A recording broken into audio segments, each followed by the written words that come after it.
दोस्तों, themes in Indian history के discussion में आपका स्वागत है।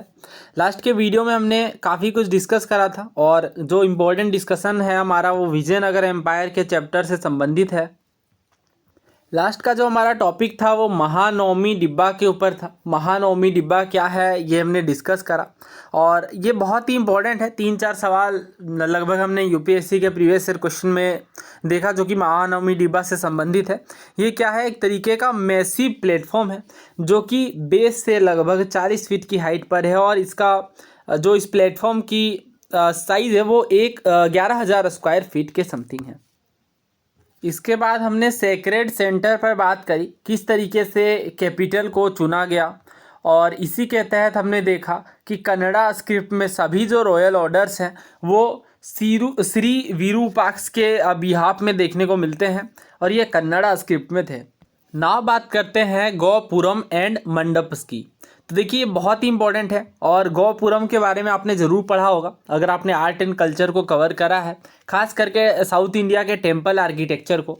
तो अगर हम बात करें टेम्पल आर्किटेक्चर के संदर्भ में तो इस पीरियड में हमें कुछ न्यू फीचर्स देखने को मिलते हैं। जैसे इनमें क्या है तो इमेंस स्केल के स्ट्रक्चर शामिल हैं जिनमें इम्पीरियल अथॉरिटी देखने को मिलती है और ये राय गौपुरम के द्वारा मेनली एग्जाम्प्लीफाई किए गए हैं। राय गोपुरम का क्या मतलब है? राय गोपुरम का मतलब है रॉयल गेटवे। गोपुरम का मतलब क्या होता है? गेटवे, और ये बेसिकली टेम्पल एंट्रेंस होता है। तो ये सब जो चीज़ें हैं ये जो किंग्स की पावर है उसके रिमाइंडर के रूप में देखने को मिले। और इसके अलावा अन्य डिस्टिंक्टिव फीचर्स की बात करें तो इनमें मंडप शामिल है। मंडप का मतलब क्या होता है? पेविलियंस होता है और पिलर कॉरिडोर्स वगैरह भी देखने को मिलते हैं टेम्पल कॉम्प्लेक्स में। और अभी हम अगर बात करें विरूपाक्ष मंदिर की और विठल टेम्पल की तो इसे डिटेल में डिस्कस कर लेते हैं। ये एरियल व्यू है विरूपाक्ष टेम्पल का।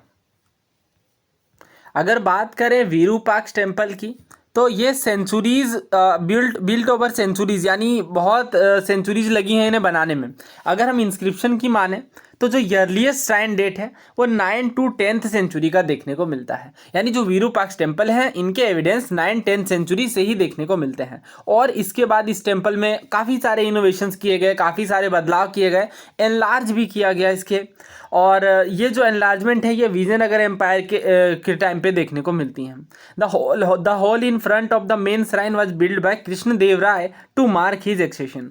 तो जब कृष्णदेव राय गद्दी पर बैठते हैं तो उस जो इवेंट है इसे मार्क करने के लिए जो मेन श्राइन है हॉल के फ्रंट में ये बनाया जाता है।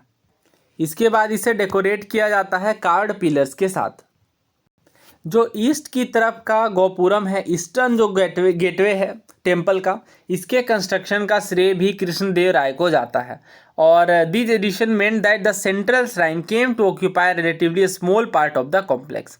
तो ये जो एडिशन किए जा रहे हैं ये बताते हैं कि जो सेंट्रल श्राइन है ये रिलेटिवली स्मॉल पार्ट है पूरे के पूरे टेम्पल कॉम्प्लेक्स का। और जो टेम्पल्स के हॉल है इन्हें वेराइटी ऑफ पर्पसेस के लिए यूज किया जाता है।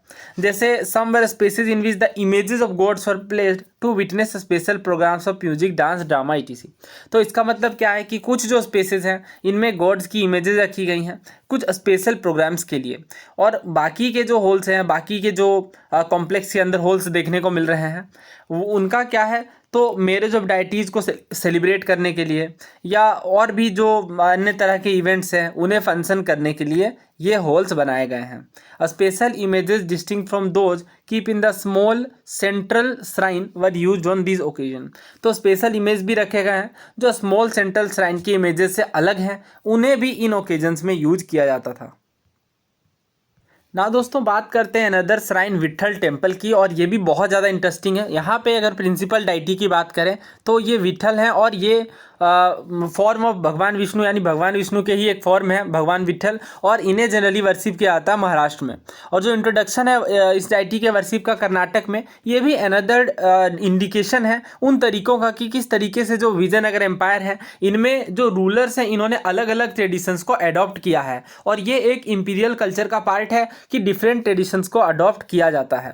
अगर अनदर टेम्पल्स की बात करें तो उनके मुकाबले जो विठल टेम्पल हैं इनमें भी सेवरल हॉल्स देखने देखने को मिलते हैं, जैसा कि हमने अनदर टेम्पल्स में भी देखा था। और ये एक तरीके का इनमें यूनिक श्राइन भी देखने को मिलता है, जिसे चेरियट के रूप में डिज़ाइन किया गया है। ये इमेज आप देख सकते हैं, इस इमेज में भी दिखाया गया है। ये वाली इमेज देखिए, the chariot of the Vitthala temple. ये विठल टेम्पल का चेरियट है, ये वाला रथ है, रथ के जैसा है।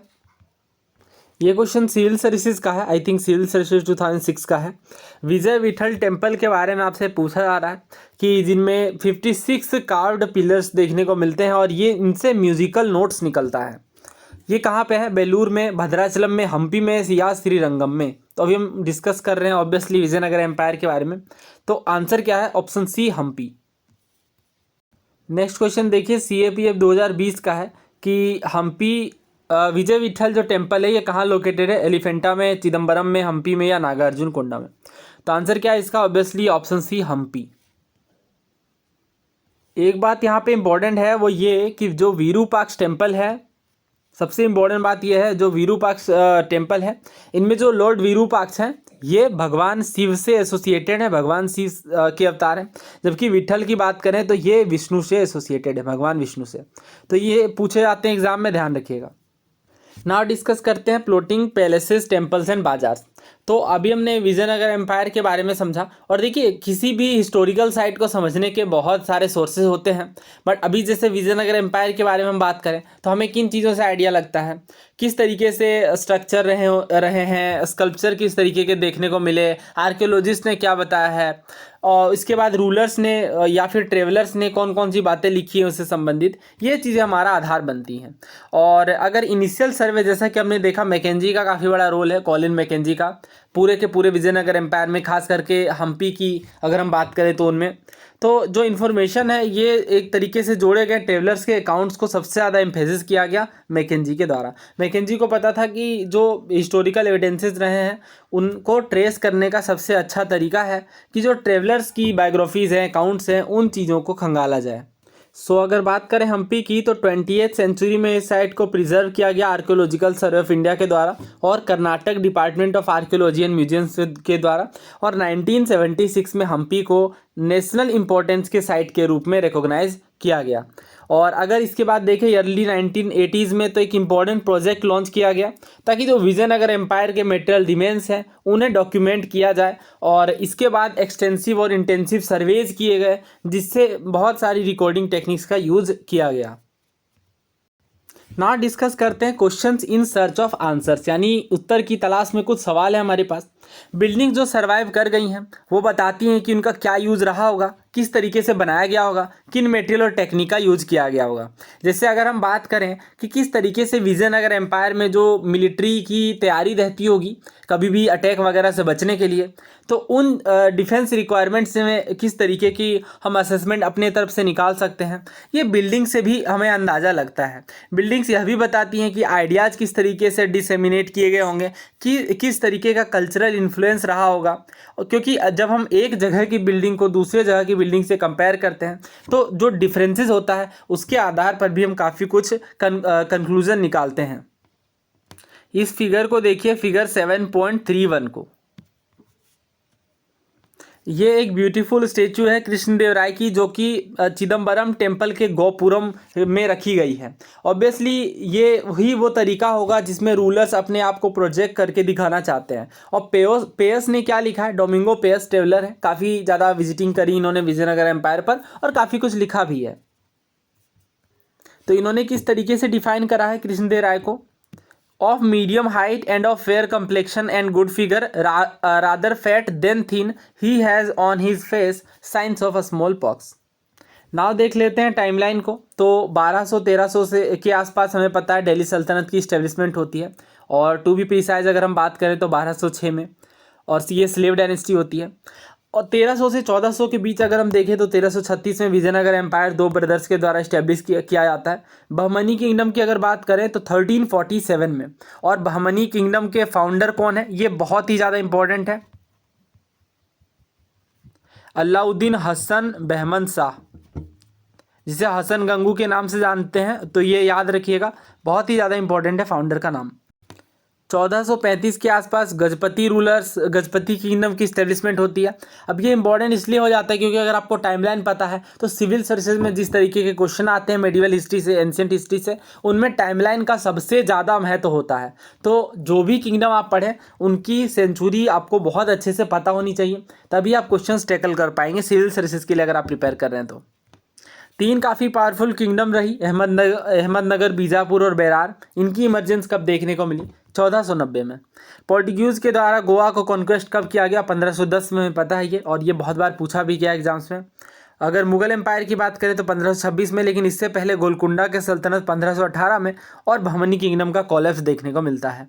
हम्पी को वर्ल्ड हेरिटेज साइट के रूप में यूनेस्को के द्वारा कब डिक्लेयर किया गया? 1986 में। बहुत ही ज़्यादा इंपॉर्टेंट ईयर है। सो विजयनगर एम्पायर वाला चैप्टर ये हमारा खत्म होता है और नेक्स्ट चैप्टर को हम जल्दी कंटिन्यू करेंगे। सो हमने सेकेंड यूनिट में क्या डिस्कस कर लिया? ट्रेवलर्स वाला चैप्टर कंप्लीट डिस्कस कर लिया है, भक्ति सूफी ट्रेडिशन को कंप्लीट किया, विजयनगर एम्पायर भी कंप्लीट हो गया। अगली जो हमारी थीम है वो है पीजेंट, जमींदार एंड द स्टेट। यानी बस हमारे 2 ही चैप्टर बचे हैं मेडिवल में, और इन दोनों को हम जल्दी खत्म करके पार्ट 3 को भी खत्म कर लेंगे, और इस तरीके से कंप्लीट जो थीम्स एनसीईआरटी की हिस्ट्री हमारी वो कवर हो जाएगी। सो वीडियो पर अगर नए हैं और तो चैनल को सब्सक्राइब ज़रूर करें। प्लेलिस्ट में सारी वीडियोस आपको एक साथ देखने को मिल जाएंगी। धन्यवाद। जय हिंद।